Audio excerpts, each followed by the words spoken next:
बिस्मिल्लाहिर्रहमानिर्रहीम। अस्सलाम वालेकुम फ्रेंड्स, आप देख रहे हैं हमारा YouTube channel CC guide official और मैं हूं मोहम्मद इरफानुल्लाह।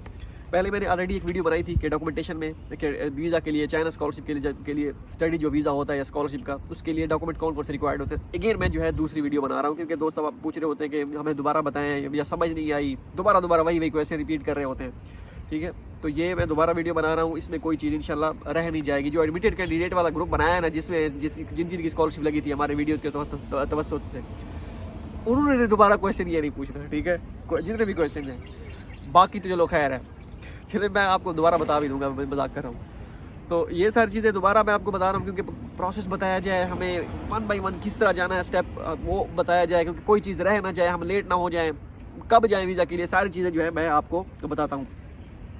अच्छा, अब पहले आते हैं कि डॉक्यूमेंटेशन पे। हम मैट्रिक के डॉक्यूमेंटेशन से हम स्टार्ट करेंगे, एंड तक जाएंगे कब आपने वीज़ा के लिए जाना है। ठीक है, तो पहला मैट्रिक और इंटरमीडिएट, इसकी आपने सनद आपने वेरीफाई करवानी है। सनद, रिजल्ट कार्ड नहीं। ठीक है, जो 15 दिन के बाद रिजल्ट कार्ड मिलता है, स्कूल से जाके लेना पड़ता है, वो नहीं आपने वेरीफाई करवाना मोफा से, सॉरी उसके IBCC से, वो कराना है जो 2 साल के बाद सनद मिलती है। ठीक है, सिंध वाली साइड से वो स्टूडेंट्स जो है पक्का सर्टिफिकेट भी कहते हैं, वो आई थिंक वही होता है। तो सनद जो हम पंजाब में कहते हैं ना, सनद, वो क्योंकि हम पंजाब में रहते हैं तो इस बाकी भी मेरे ख्याल में सनद ही कहते हैं, आगे पीछे KPK वाली साइड पे भी, बलोचिस्तान वाली साइड पे, ये सिंध वाली साइड पे जो पक्का सर्टिफिकेट आई थिंक चलता है, शायद दूसरी साइड पे चलता हो, आई डोंट नो, लेकिन शायद। तो ये मैट्रिक और इंटरमीडिएट सनद जो 2 साल के बाद मिलती है, वो आपने IBCC से वेरीफाई करवानी है और उसके बाद मोफा से वेरीफाई करवानी है, और ये ओरिजिनल वेरीफाई करवानी है, फोटो कॉपी वेरीफाई नहीं करवानी, और इनको एम्बेसी से भी किसी किस्म का वेरिफिकेशन किसी किस्म की नहीं करवानी होती। ठीक है, एक आपने फिर इसकी फोटो कॉपी कर लेनी है खुद ही, जैसे ही आपको मोफा वेरिफिकेशन वेरीफाइड मिले, IBCC से वेरीफाई करवा ली, मोफा से वेरीफाई करवा ली। जब भी आपको मिले मोफा से वेरीफाई की हुई, तो आपने उसकी फोटो कॉपी करवा लेनी। अगर फ्रंट पे स्टैंप लगी हुई है मोफा की और IBCC की, या कोई भी एक जो स्टैंप है वो बैक पे लगी हुई है, तो फ्रंट एंड बैक दोनों आपने वेरीफाई करवा लेनी है। ठीक है, ये नहीं इसके आप ये नहीं करना कि आपने अलग से एक वेरीफाई करवा लेनी है उनसे IBCC से, कि भाई IBCC को से अलग एक वेरीफाई करवाएंगे फोटो कॉपी जो हम एम्बेसी में जमा करवाएंगे।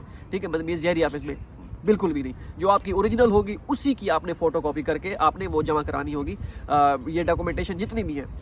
ओके हो गया। उसके बाद बैचलर टू ऑनवर्ड मीन्स कि अगर आपका 4 साल का BS है, 2 साल की BSc, 4 साल ये 2 साल की MSc है, 2 साल का फिर MS है, जितनी भी है बैचलर टू ऑनवर्ड, जितनी भी आपकी डिग्रीज हैं, ठीक है, ट्रांसक्रिप्ट और डिग्री ये आपने करवानी है पहले HEC से वेरीफाई। ठीक है, उसके बाद आपने मोफा से वेरीफाई करवानी है, और इनकी आपने दोबारा जो है कर लेनी है, एक फोटो कॉपी कर लेनी है। ठीक है, क्योंकि ये नहीं कि आप HEC से एक फोटो कॉपी भी अलग करवाएं वेरीफाई, क्योंकि वो जहरी में जमा करानी, ऐसा नहीं है। स्टूडेंट्स आपको कहते होंगे ओरिजिनल वेरीफाई करवानी है लेकिन एक फोटो कॉपी भी वेरीफाई करवानी है, कोई फायदा नहीं है, कोई भी वो नहीं है। हम यहाँ पे बैठे हैं ना, हमने नहीं करवाई थी और ज़रूरत भी नहीं है। जो वहाँ पे सबमिट करवानी होती है जहरी में, वो आपने ओरिजिनल की फोटो कॉपी करवानी होती है। ये नहीं कि आपने ओरिजिनल की पहले फोटो कॉपी कराई और उसको फिर HEC से वेरीफाई करवाया और उसको फिर मोफा से वेरीफाई, ऐसा कोई सीन नहीं है। ठीक है, तो ये आपने बैचलर टू ऑनवर्ड जो है आपने ट्रांसक्रिप्ट और डिग्री, अगर आपके पास ट्रांसक्रिप्ट नहीं है, मेरे दोस्त अब ऐसे भी थे जिनकी ट्रांसक्रिप्ट के बगैर जो है वो वीज़ा लगा था 2019 में, और ऐसे बाद में भी लड़के लगे उनका वीज़ा लगा था, कोई मसला नहीं है। लेकिन अगर आपके पास टाइम है, आप करवा सकते हैं तो करवा लें, कोई भी आप उनको मौका ना दें रिजेक्शन का। लेकिन रिजेक्शन इससे होती नहीं है, लेकिन अपने तय जो है आप मुतमईन रहेंगे। ओके हो गया। इसके बाद अगर आपके पास डिग्री नहीं है, प्रोविजनल सर्टिफिकेट आप HEC से वेरीफाई करवा लें, और प्रोविजनल फिर आप उसकी फोटो कॉपी करवा के मोफा से भी वेरीफाई करवाएंगे, मोफा से वेरीफाई करवा के फिर आप जहरी ऑफिस में जो है वो सबमिट करवाएंगे वो प्रोविजनल सर्टिफिकेट। बाकी डॉक्यूमेंट्स के साथ वीज़ा लग जाएगा, कोई मसला नहीं है, मैं कह रहा हूँ आपको। ठीक है, तो ये सारी चीज़ें जितनी भी डॉक्यूमेंटेशन है, bachelor matric to onwards MS तक या MSc तक जितनी भी, ठीक है, वो आपने एम्बेसी से वेरिफिकेशन किसी किस्म की नहीं करवानी। बस पहले आपने मुतलका इदारे जैसे IBCC और HEC और उसके बाद मोफा से वेरीफाई करवा के उनकी फ़ोटो कॉपी करवा के वही आपने जो है जहरी ऑफिस में जमा करवानी है, जो मतलब चाइना में जहाँ पे आपका वीज़ा लगेगा, वो जहरी ऑफिस जो थर्ड पार्टी है वो आपकी आगे डॉक्यूमेंटेशन प्रोसीड करेगी, जो एम्बेसी तक जानी होगी, चाइना एम्बेसी में। ठीक है, तो ये हो गया। ओके हो गया।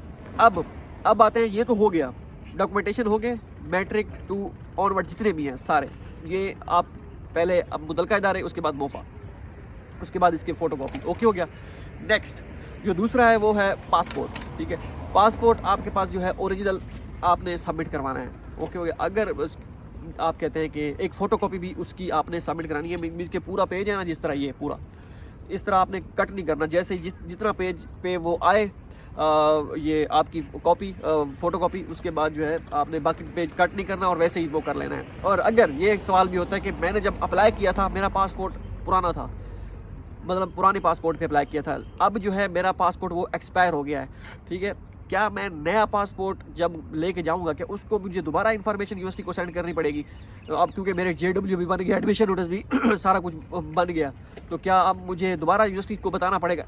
नहीं, आपको किसी किस्म का भी नहीं बताना पड़ेगा। आप पुराना पासपोर्ट और नया दोनों पासपोर्ट लेके जाएंगे एम्बेसी, और वो फिर आपको जब जमा कराएंगे तो आपका उनको, क्योंकि दोनों पासपोर्ट आप उनको जमा कराएंगे, वो हो सकता है दोनों आपसे ले ले, बल्कि दोनों लेंगे, मेरे से भी दोनों लिए थे, क्योंकि मेरा पहला पासपोर्ट जो है डॉक्यूमेंटेशन पुराने पे थी सारी, JW एडमिशन नोटिस सब कुछ पुराने पे था जब मैं गया था, क्योंकि उस वक्त तक मेरा एक्सपायर हो गया था। फिर मैंने नया लिया था, नया बनवाया था, सॉरी, वो नया और पुराना दोनों जो है वो एक जो है एक इकट्ठे करके वो फिर एम्बेसी को भेजेंगे, उनको पता चल जाएगा ये पुराना है और नया। हाँ, इन दैट केस अगर आपका पुराना गुम हो गया, मिसप्लेस हो गया, तो फिर आपको FIR जो दर्ज करवानी होती है थाने में कि भाई हाँ भाई मेरा गुम हो गया है, FIR दर्ज करें, कोई इस तरह का सीन होता है, तो उसकी कॉपी या ओरिजिनल जो है वो आपने फिर साथ लगानी होती है उनको, फिर तब पता चलता है कि हाँ पहले वाला जो है इसका गुम हो गया था। तो ये सारी चीज़ें पासपोर्ट के हवाले से मैंने आपको बता दी। किसी किस्म का मसला नहीं है कि अगर आपका वो नहीं पता नहीं रिजेक्ट ना हो जाए वीज़ा मेरा, क्योंकि डॉक्यूमेंटेशन पुराने पे है, वो कहेंगे कि यहाँ पे JW पे जो है एडमिशन नोटिस पे पुराना पासपोर्ट नंबर है, अब नया है, ये मुझे बताएं, मुझे मतलब कि कोई ऐसा बंदा आके बताए, जो एम्बेसी वाला बंदा आके बताए कि भाई आपका वीज़ा लग जाएगा, कोई मसला नहीं, तब आप यकीन करेंगे। मैं आपको कह रहा हूँ आप यकीन करेंगे, क्योंकि ये मेरे केस था और बाकी भी स्टूडेंट्स हैं उनका सेम केस था। किसी किस्म की परेशानी की जरूरत बिल्कुल भी नहीं है। अगर अभी भी आपके माइंड में इस हवाले से डर रहता है, वो डर आपको फिर आपका कोई दूर नहीं कर सकता जब तक आप खुद आप दूर नहीं करेंगे। वो क्यों? ये मैं इस वजह से क्लियर करके बता रहा हूँ कि ये सारी चीज़ें दोबारा पूछी जाती हैं, तो अगेन एंड अगेन पूछी जाती है कि हमें बताया, क्योंकि यहाँ पे मेरे पास टाइम बिल्कुल भी नहीं है।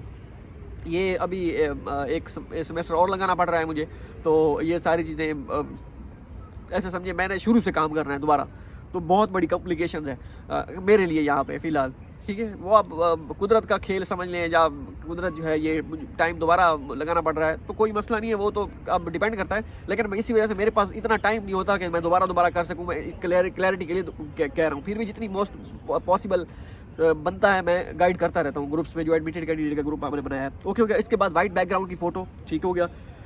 अच्छा, JW एडमिशन नोटिस, उसकी भी फ़ोटो कॉपी आपने जो है सबमिट करवानी है, ठीक है। पासपोर्ट साइज़ फ़ोटो होगी, जो वाइट बैकग्राउंड की फ़ोटो होगी। JW एडमिशन नोटिस की photo copy, okay, originally submit करवाने, ओरिजिनल यहाँ के यूनिवर्सिटी आके आपने सबमिट करवाना। यहाँ पे भी सबमिट नहीं करवाने, वो देखेंगे, उसके बाद फ़ोटो कॉपी आपको खुद ही करके वो आप ओरिजिनल वापस कर देंगे। ओके हो गया। पुलिस क्लियरेंस सर्टिफिकेट आपने बनवाना है, उसके बाद वो उसको मोफा से वेरीफाई करवाना है, उसको बेसिस से वेरीफाई करने की ज़रूरत नहीं है, और उसकी एक फ़ोटो कॉपी भी करवा लीजिएगा जब मोफा वेरिफिकेशन हो जाए, क्योंकि हो सकता है वो आपको आपसे ओरिजिनल ले लें, हो सकता है वो फ़ोटो कॉपी ले लें। लास्ट टाइम कुछ स्टूडेंट्स का ओरिजिनल लिया था, कुछ ने जो है फ़ोटो कॉपी दिया था। मेरे ख्याल में मैंने ओरिजिनल सबमिट करवाया था शायद, मुझे याद है, ठीक है। मैंने कहा मेरा इस उसमें मसला नहीं होना चाहिए भाई किसी किस्म का। तो खैर वो उस पर डिपेंड करता है, अगर आपको फ़ोटो कॉपी कहें तो फ़ोटो कॉपी, अगर ना कहें तो ना। ओके, ये है। उसके बाद का जेरी का जो फॉर्म होता है, ऑनलाइन फॉर्म जेरी की वेबसाइट पे, वीज़ा फॉर China.org, इस तरह वो जो आपका पास वो जेरी का फॉर्म है वो आपने फिल करना है। कैसे फिल करना है मैंने लास्ट वीडियो जो बनाई थी उसमें डिस्क्रिप्शन में लिंक दे दिया था, आप सर्च करें यूट्यूब में हाउ टू फिल जेरी ऑफिस ऑनलाइन फॉर्म, या हाउ टू फिल जेरी online form CSE guide official, आपको वीडियो आ जाएगी। 38,000 गालिबन उसके व्यूज़ होंगे, मैं आपको व्यूज़ भी बता देता हूँ ताकि आगे पीछे आप भटके ना। ओके हो गया।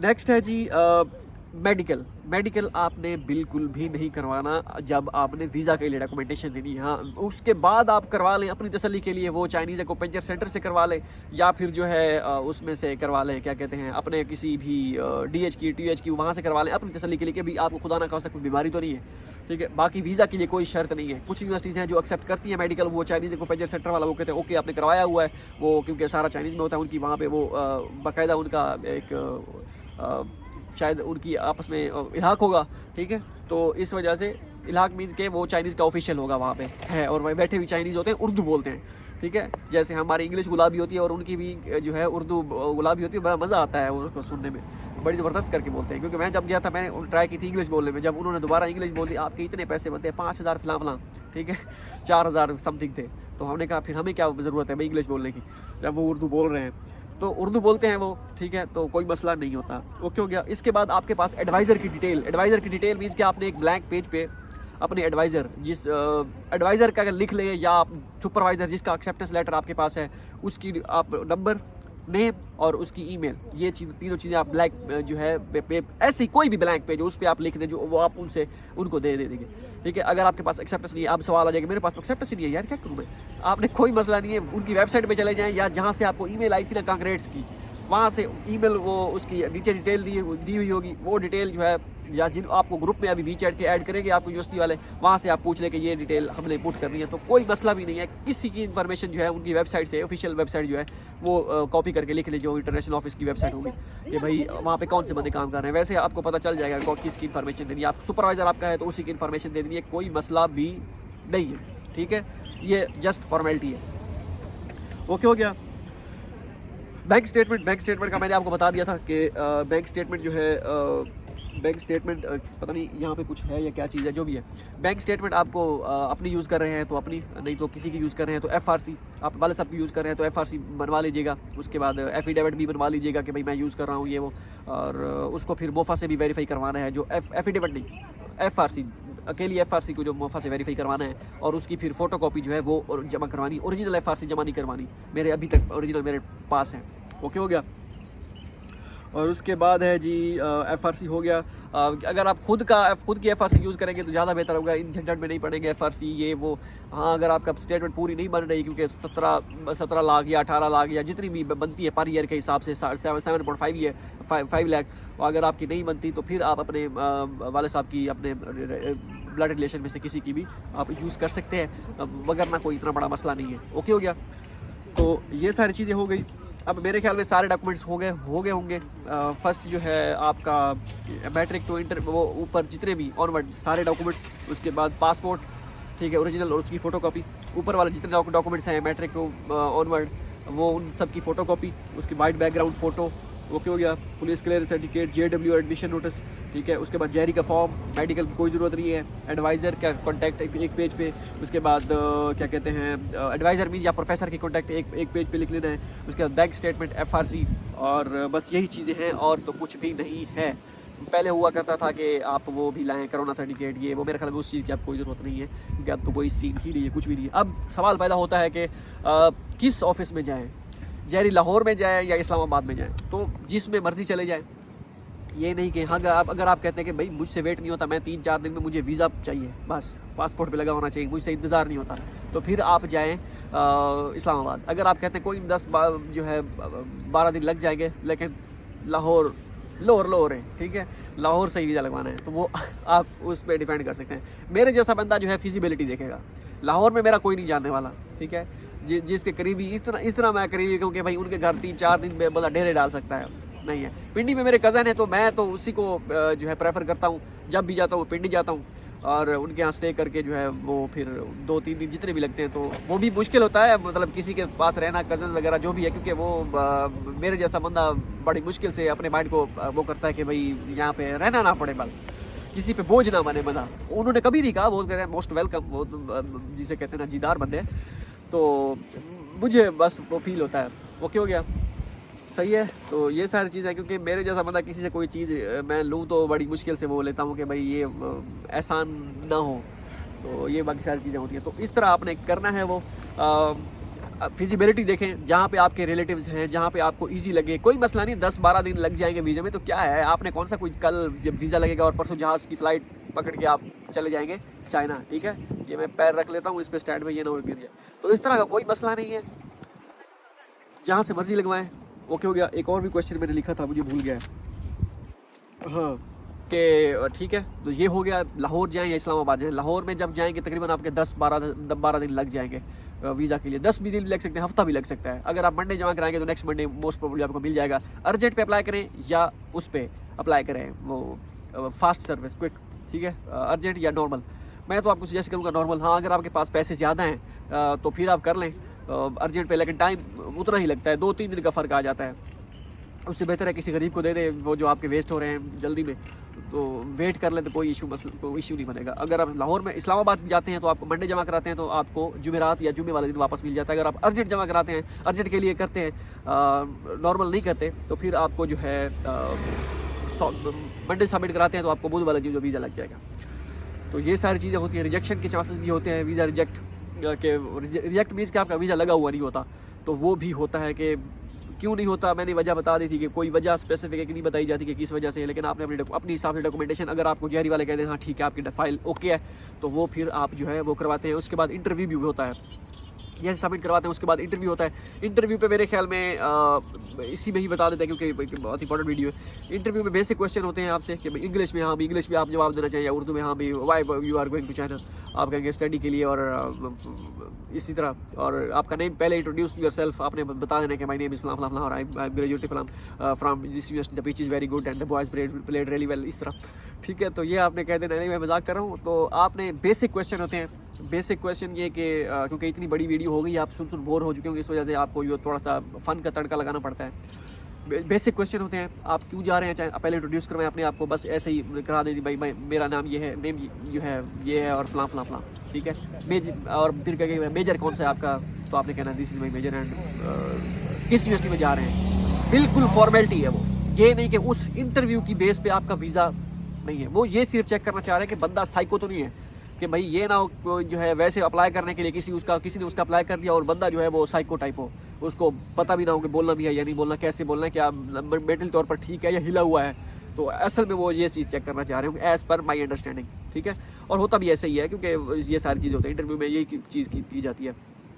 उस इंटरव्यू को आपने सीरियस बिल्कुल नहीं लेना कि भाई उसके लिए पता नहीं कोई आप तैयारियां शुरू कर दें, किताबें पढ़ना शुरू कर दें, पता नहीं क्या पूछेंगे, मेजर के हवाले से पूछेंगे, मेरा एडमिशन मुझे तो आता जाता कुछ नहीं है, ये है वो है, अगर आपने सोचा हुआ है, ठीक है, क्योंकि इतनी बड़ी आपकी फील्ड है तो उसमें से पता नहीं वो कौन सी चीज़ पूछ ले लिस्ट का। आप बेसिक क्वेश्चन होंगे, नेम, क्यों जा रहे हो चाइना, कौन सी यूनिवर्सिटी है, मेजर कौन सा है, प्रोफेसर कौन सा है, ये भी पूछ सकते हैं, ठीक है। बस यही है, ठीक है। तो ये भी पूछ सकते हैं कि किस प्रोविंस में है आपकी यूनिवर्सिटी, देख लीजिएगा प्रोविंस अभी वीडियो के बाद में, तो ये भी पूछ सकते हैं। बिल्कुल बेसिक क्वेश्चन है, आप वो आपकी सिर्फ और सिर्फ जो है आपका जो है मेंटल लेवल चेक करना चाहते हैं कि आप ठीक हैं, ठीक है, क्योंकि वीज़ा लगने तक का जो प्रोसेस है उसमें वैसे ही बंदा पागल हो चुका होता है। अब नेक्स्ट है मेन क्वेश्चन कि कब जाएँ, कब जाना चाहिए वीज़ा के लिए। तो भाई जल्दी बिल्कुल नहीं करनी, एंड ऑफ जुलाई के लिए जाना है, जाना है कि अभी आप जाएंगे तो आपका शायद आपके डॉक्यूमेंट्स नहीं आए होंगे, अभी लिस्ट नहीं शेयर की हुई होगी, हो सकता है आपकी लिस्ट इस मरतबा शेयर ना की जाए, बस जिसके वो लग गया JW जिसके पास आ गया वो अप्लाई कर सकता है वीज़े के लिए। लेकिन मेरे ख्याल में वो ये भी होगा कि शायद वो इस तरह तो हर बंदा चला जाएगा, कब जाएगा ये भी सवाल है, ठीक है। जिसको JW आएगा वो पहुंच जाएगा वीज़ा लगवाने के लिए, अभी 10-15 दिन बाद मेरे ख्याल में लड़के पहुंच जाएंगे वीज़ा लगवाने के लिए। लेकिन कोई मसला नहीं है, मैं आपको इन्फॉर्म करूँगा। बहुत से लड़के, बहुत से स्टूडेंट्स कॉन्टैक्ट लिस्ट में होते हैं जो बता देते हैं कि भाई हमने वीज़ा लगवा लिया है, अब जो है नेक्स्ट क्या करना है। तो जैसे ही मुझे शहादत मिलेगी कि वीज़ा लगवा लिया है तो मैं आपको वीडियो इंशाल्लाह बना दूंगा, और एडमिटेड कैंडिडेट का जो ग्रुप है उसमें भी मैं आपको बता दूंगा। लेकिन मोस्ट प्रोबेबली और जो आपने जाना है एंड ऑफ जुलाई, क्योंकि अगर आपका वीज़ा लग गया, ये वीज़ा 3 महीने के लिए वैलिड होता है, अगर आप अभी लगवाएंगे फॉर एग्जांपल मैं जून, जुलाई और अगस्त, ये आपका इधर ही एक्सपायर हो जाएगा। और इसके बाद जब यहाँ पे आते हैं तो हफ्ता 10 दिन के अंदर अंदर यहाँ पे फिर आपको रेजिडेंस परमिट तो लग ही जाता है आपके अपॉइंटमेंट लेने में, तो वो भी आपने मार्जिन रखना है। तो इस वजह से आपने जुलाई के एंड में अप्लाई करेंगे, जुलाई पूरा अगस्त का महीना है आपके पास, ठीक है। उसके बाद 9, 10 या 30 अगस्त मोस्टली जो है यूनिवर्सिटीज़ जो हैं वो वेरी करता है प्रोविंस टू प्रोविंस, जो है यूनिवर्सिटी मोस्टली जो है वो आपको 30 अगस्त से 10 सितंबर तक की डेट देते हैं, या फिर 30 और 31 अगस्त कह देते हैं, या 1 सितंबर या 2 सितंबर। तो आपके पास फिर भी महीना बचता है, तो इतनी जल्दी आप वीज़ा लगवा के क्या करेंगे, घर वालों को, रिश्तेदारों को बताना है, जल्दी है ज़्यादा बताने की। तो भाई रिश्तेदारों को मेरे ख्याल में आप तब बताएं, हाँ जब आप जा रहे होंगे फिर तो वैसे ही पता चल जाएगा, तो तब आपका जब ठप्पा लग जाए तब बताएं। तो मेरे जैसा जो है बंदा वो फुल टाइम प्रोटोकॉल के साथ तब बताएगा जब यूनिवर्सिटी के, ये यूनिवर्सिटी है, इसके सामने मेन वो है मेन बिल्डिंग है, ठीक है, ये वाली चंचो यूनिवर्सिटी की, मैं इधर ही बता देता हूँ। ओके हो गया। तो इधर आके जब आप सेल्फी खींच के अपलोड करके करेंगे ना उस पर वो सोशल मीडिया अपने प्लेटफॉर्म जितने भी हैं, तो तब पता चलेगा कि बंदा वाकई जो है पहुंच चुका है उसमें यूनिवर्सिटी में, ठीक है, चाइना वाकई पहुंच चुका है। तो होप सो ये वीडियो आपके लिए फ़ायदेमंद साबित हो, मैंने पूरी डिटेल के साथ सारी चीज़ें बता दी हैं। नेक्स्ट मिलते हैं टॉपिक, आप बताइएगा कि नेक्स्ट कौन से टॉपिक जो है उस पर वीडियो बनानी चाहिए, क्योंकि ये हमारा वो तो है नहीं कोई प्रोफेशनल, हम कोई कहें कि भाई इस तरह तो नहीं करते भाई, वीडियो में पहले आपने रखा स्टैंड उसके बाद उठा लिया, ये कोई वीडियो बनाने का तरीका है। भाई हमारा फैमिली चैनल है, कोई इस तरह का वो है नहीं है कि हम अकड़ रखें कि भाई ये करेंगे वो करेंगे, प्रोफेशनल हो जाएगा, ये हो जाएगा वो हो जाएगा। बंदा ना चीज़ कोई पता नहीं है कल हो या ना हो, ज़िंदगी एंजॉय करो। मिलते हैं अगली वीडियो में, दो में याद रहेगा। अल्लाह हाफ़िज़।